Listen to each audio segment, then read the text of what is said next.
நம்முடைய இணைந்திருக்கக்கூடிய தூத்துக்குடி செல்வம் அதிமுக பேச்சாளர் தூத்துக்குடி செல்வம் அவர்களிடம் கேட்கலாம். ஐயா, உங்களுடைய எண்ணங்களை பதிவு செய்யும்.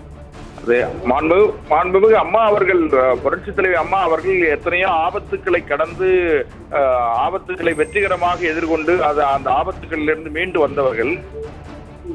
இடைப்பட்ட நேரத்தில் இன்று மாலையிலிருந்து ஒரு அதிர்ச்சிகரமான செய்திகள் திடீரென்று வந்ததால் அதிமுக தொண்டர்கள் மிகுந்த கவலையும் வருத்தமும் அடைந்திருக்கிறார்கள். அதே நேரத்தில் உயர் சிகிச்சை இன்னும் சொல்ல போனீங்கன்னா டெல்லியில இருந்து எய்ம்ஸ் மருத்துவர்கள் எல்லாம் வருவதாக கூட தகவல் சொல்கிறார்கள்.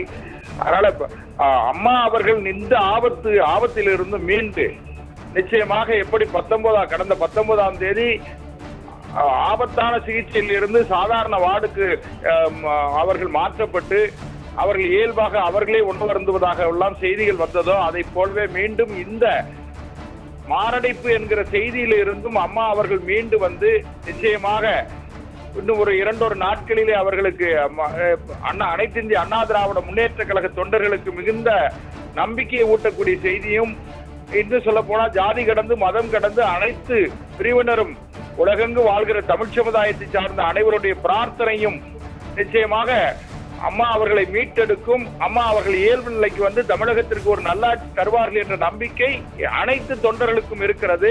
ஆகவே தொண்டர்கள் பதட்டப்பட வேண்டாம் என்பதுதான் என்னை போன்றவருடைய வேண்டுகோளாக இருக்கிறது. நாம் அனைவரும் பிரார்த்திப்போம். மாண்புமிகு புரட்சித் தலைவி அம்மா அவர்கள் மீண்டும் வெற்றிகரமாக இந்த ஆபத்திலிருந்து மீண்டு வருவார்கள் என்பதுதான் எங்களை போன்றவருடைய செய்தி.